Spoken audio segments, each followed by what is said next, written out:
오늘 저희에게 주실 말씀은 고린도후서 12장 1절에서 10절 말씀입니다.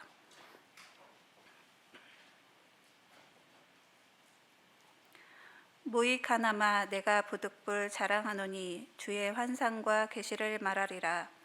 내가 그리스도 안에 있는 한 사람을 아노니 그는 14년 전에 셋째 하늘에 이끌려간 자라.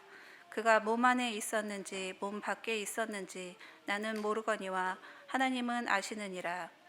내가 이런 사람을 아노니 그가 몸 안에 있었는지 몸 밖에 있었는지 나는 모르거니와 하나님은 아시느니라. 그가 낙원으로 이끌려가서 말로 표현할 수 없는 말을 들었으니 사람이 가히 이르지 못할 말이로다. 내가 이런 사람을 위하여 자랑하겠으나 나를 위하여는 약한 것들 외에 자랑하지 아니하리라. 내가 만일 자랑하고자 하여도 어리석은 자가 되지 아니할 것은 내가 참말을 함이라. 그러나 누가 나를 보는 바와 내게 듣는 바에 지나치게 생각할까 두려워하여 그만두노라.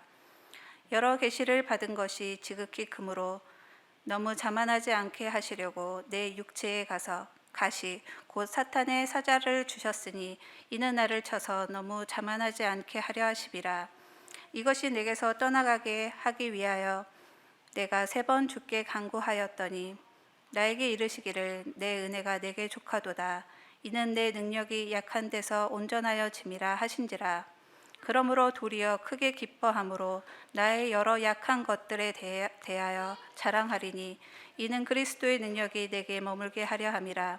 그러므로 내가 그리스도를 위하여 약한 것들과 능욕과 궁핍과 박해와 곤고를 기뻐하노니 이는 내가 약한 그때의 강함이라. 아멘. 네, 계속해서 오늘 고린도후서 10장부터 13장까지는 바울 사도의 사도권에 대한 이야기입니다. 그 사도권에 대한 이야기를 하면서 바울 사도가 나는 사도다라고 하는 것, 가장 강조하는 것이 나에게는 예수의 흔적이 있다는 거죠. 예수님이 당한 그런 고난 내 안에도 있다. 그러면서 바울 사도가 예수님 때문에 복음 증거하면서 받았던 고난을 그 예수님의 이제 사도 되어짐의 가장 중요한 증거로 제시하고 있는 것들을 볼 수 있습니다. 그러면서 11장에서 이렇게 이야기하지요. 우리 같이 한번 읽습니다. 같이 읽죠. 시작.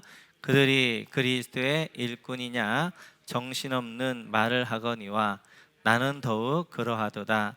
내가 수고를 넘치도록 하고 옥에 갇히기도 더 많이 하고 매도 수없이 맞고 여러 번 죽을 뻔하였으니 유대인들에게 40에 하나 감한매를 5번 맞았으며 3번 대장으로 맞고 1번 돌로 맞고 3번 파선하고 일주야를 깊은 바다에서 지냈으며 여러 번 여행하면서 강의 위험과 강도의 위험과 동족의 위험과 이방인의 위험과 시내의 위험과 광야의 위험과 바다의 위험과 거짓 형제 중에 위험을 당하고 또 수고하며 애쓰고 여러 번 자지 못하고 줄이며 목마르고 여러 번 굶고 춥고 헐벗었노라. 아멘.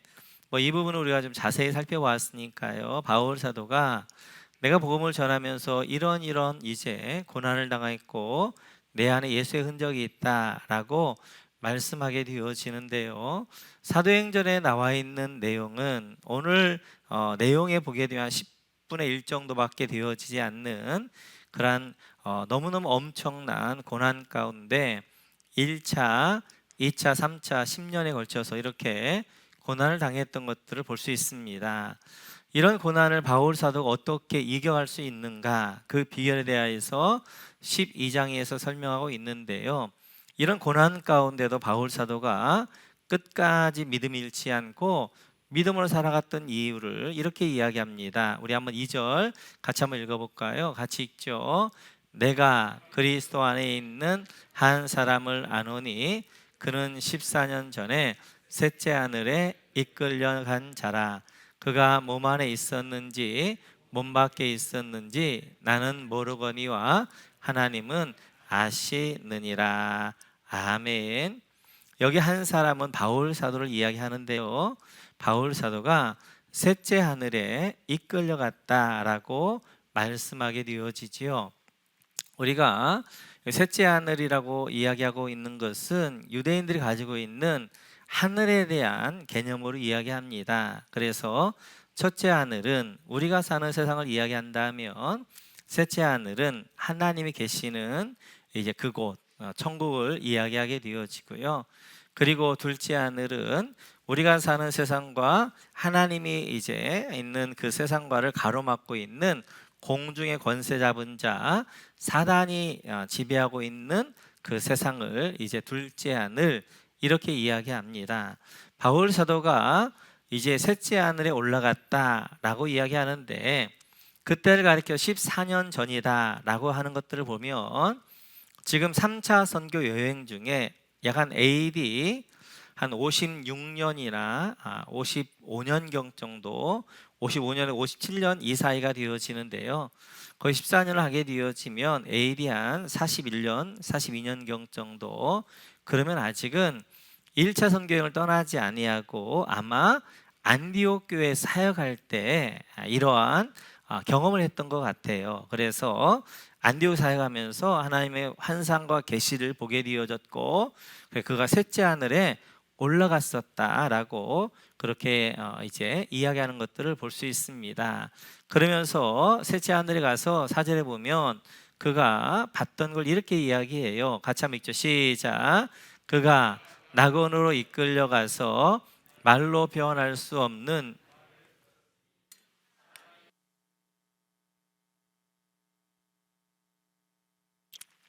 셋째 하늘에 끌려서 낙원에 올라갔는데, 그 셋째 하늘 낙원이라고 이야기합니다. 낙원에 올라갔는데 말로 표현할 수 없는 세상을 본 거죠. 말로 표현할 수 없는 세상이라는 건 두 가지 의미가 있습니다. 하나는 하늘나라에 가보니까 이 땅에 있는 건 하나도 없는 거예요. 이 땅에 말로 하늘나라를 표현할 수가 없다는 거예요. 또 하나는 하늘나라를 갔는데 이제 이 세상에 없을 뿐만 아니라 그 하늘나라를 말로 표현할 수 없는, 어떻게 표현할 수 없는 너무너무 영광스러운 세상을 보았다라고 이야기합니다. 그러면서 바울 사도는 이때 경험을 가지고 그가 로마서에 보면 이렇게 이야기합니다. 같이 한번 읽어볼까요? 같이 읽죠. 시작. 생각하건대 현재의 고난은 장차 우리에게 나타날 영광과 비교할 수 없도다. 그래서 이제 이 하늘 영광을 보고 오니까 이 땅에서 받는 고난과 하늘 영광과는 비교할 수도 없더라. 이제 우리가 맞는 고난들이 있는데 그 고난을 하늘 영광하고는 바꿀 수도 없더라. 비교조차 되어지지 않는다라고 바울 사도가 고백하고요. 계속해서 빌립보에서 보면 또 이렇게 이야기합니다. 같이 읽죠. 시작. 또한 모든 것을 해로 여김은 내 주 그리스도 예수를 아는 지식이 가장 고상하기 때문이라. 내가 그를 위하여 모든 것을 잃어버리고 배설물로 여김은 그리스도를 얻고. 모든 것, 빌립보서 앞에 나와 있는 바울 사도의 육신적인 자랑들, 이 지금까지는 그 육신적인 자랑들을 가지고 살아왔는데 하늘 영광을 갔다 오니까 이것들이 배설물과 같더라. 이것이 결국 자랑할 만한 것이 아니더라 라고 바울 사도가 이야기합니다. 하늘 영광을 보고 왔더니 이제 이 땅의 고난과 하늘 영광과는 좋게 비교할 수도 없을 뿐만 아니라 이 땅에서 자랑했던 이런 자랑들은 하늘 영광에 비하니까 배설물과 같고 쓰레기와 같더라, 아무것도 아니더라, 이렇게 이야기하고 있는 것들을 볼 수 있어요. 오늘 하나님은 바울 사도에게 특별한 경험을 하게 하셨습니다. 셋째 하늘에 이끌려가서 하늘나라를 보게 하고 말할 수 없는 그 하늘의 영광을 보게 하신 것은 앞으로 1차, 2차, 3차 선교여행을 통하여서 바울 사도가 당해야 될 고난이 어마어마했기 때문에, 이 어마어마한 고난들을 바울 사도가 이겨갈 수 있는 힘은 앞으로 가야 될 하늘의 소망, 앞으로 가야 될 하늘의 영광이 그 가운데 있을 때 이겨갈 수 있기 때문에 1차, 2차, 3차 성경을 출발하기 전에 하나님이 미리 하늘 영광을 보여주셨던 것들을 볼 수 있습니다. 예수님께서도 갈릴리에서 마지막 사역을 하셨던 것이 이 사역인데요. 우리 한번 마태복음 보도록 하겠습니다. 소리 좀만 키워주세요. 마태복음 17장을 보면 같이 읽죠. 시작. 엿새 후에 예수께서 베드로와 야고보와 그 형제 요한을 데리시고 따로 높은 산에 올라가셨더니 그들 앞에서 번영되사 그 얼굴이 해같이 빛나며 옷이 빛과 같이 희어졌더라. 아멘. 예수님께서 갈릴리 사역에서 마지막 하셨던 것이 변화산이었어요. 이제 예루살렘에 올라가시면 예수님은 십자가를 지셔야 되고 이제 하늘나라로 가셔야 됩니다. 그러면 제자들만 남게 되어져요. 근데 남겨두고 하는 제자들의 상황이 너무너무 어려운 상황이에요. 그러자 예루살렘에 올라가기 전에 갈릴리에서 마지막 사역이 제자들과 함께 헐몬산에 가서 예수님 하늘 영광을 그들에게 보여주는 거였습니다. 그래서 베드로와 야고보와 요한을 데리고 헐몬산에 올라가 그 안에서 하늘 영광을 보여주고 변형된 모습을 보여줬어요. 이랬더니 이 제자들 예수님이 떠나신 이후에 처음에 좀 흔들렸지만 나중에 보게 되어지니까 이 세 제자가 베드로는 이제 예수님을 십자가에 거꾸로 못 박게 되어지고 야고보는 첫 번째 순교자가 되어지고 요한은 끝까지 남아서 교회를 섬기게 되어지는 그런 일들. 예수님 가신 이후에 어마어마한 고난이 있었지만 그 고난들을 제자들이 잘 이겨갔을 뿐만 아니라 초대교회를 든든하게 세워가는 역할들을 감당해 가게 되어졌어요. 베드로 사도도 그의 유언서에서 이렇게 이야기합니다. 같이 한번 읽어볼까요? 같이 읽죠. 시작.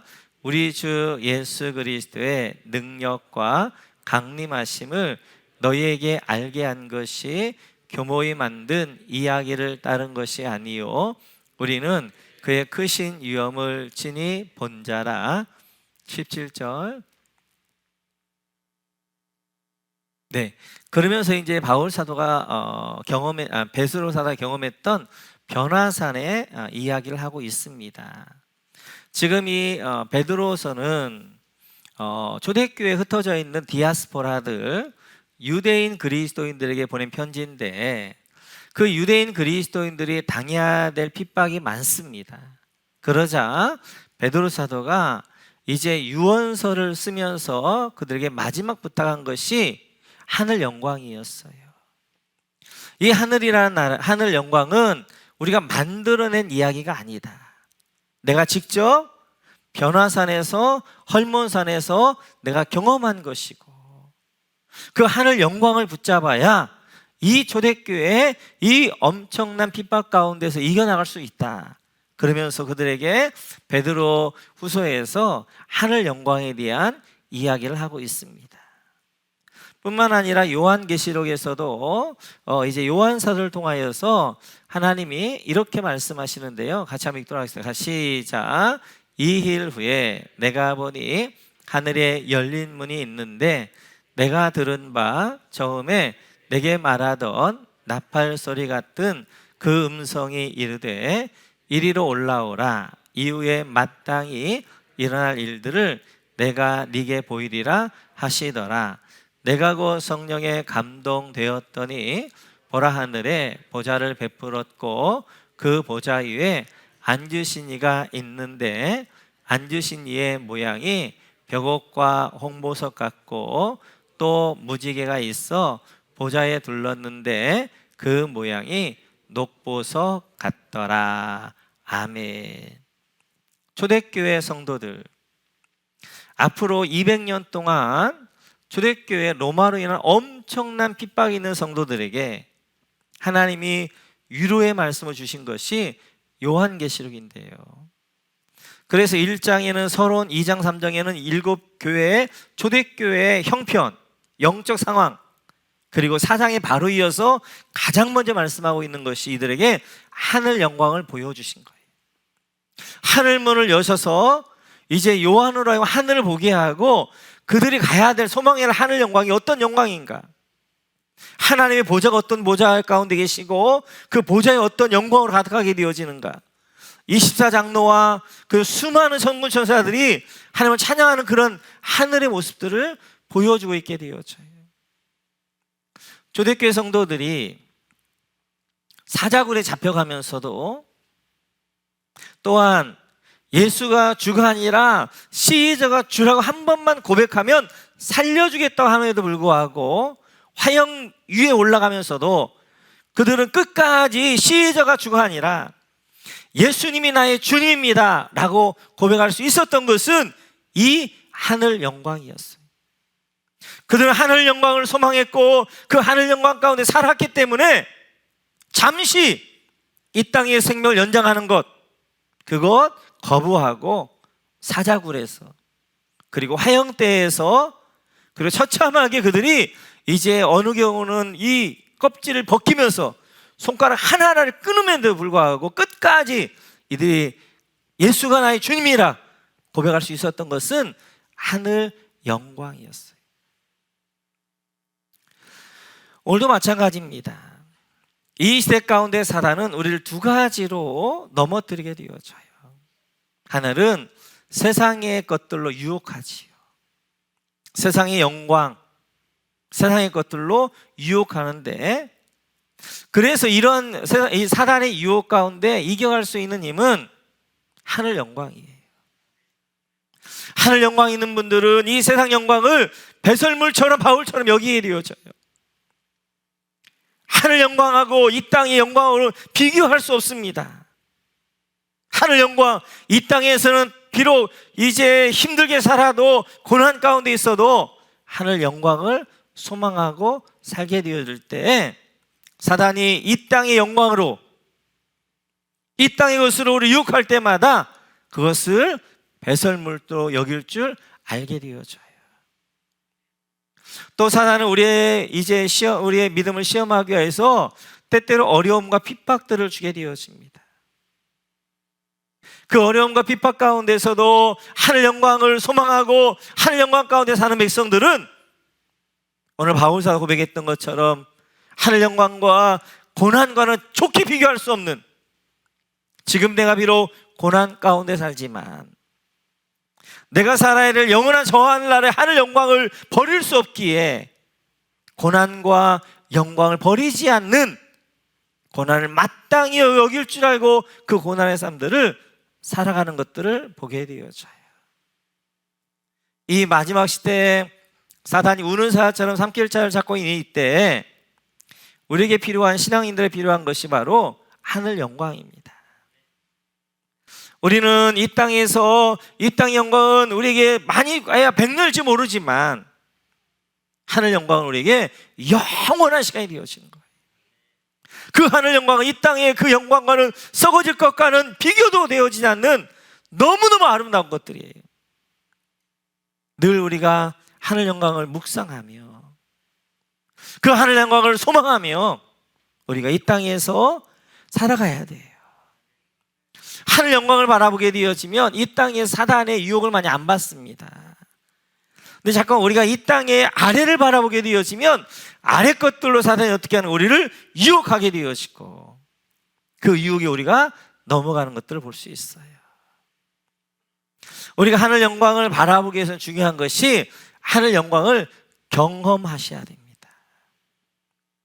이 땅에서 우리가 경험하셔야 그 하늘 영광이 얼마나 귀하고 축복되어진 것인가 하는 것들을 알고 그 하늘 영광을 소망하며 그 하늘 영광과 함께 세상의 고난을, 세상의 영광을 바꾸지 않는 것들을 볼 수 있어요.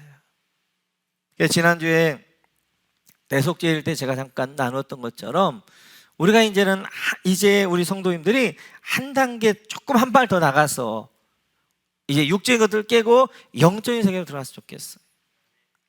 셋째 하늘과 우리 첫째 하늘을 맡고 있는 이 둘째 하늘, 이 하늘이 거둬져야 되는데 거둬지는 유일한 길은 회개입니다. 우리가 하나님께 회개할 때 이 둘째 하늘이 거두어지면서 셋째 하늘에는 하늘의 영광, 하늘의 은혜, 하늘의 풍성함, 하늘의 안식, 하늘의 기쁨이 우리 가운데 주어져요.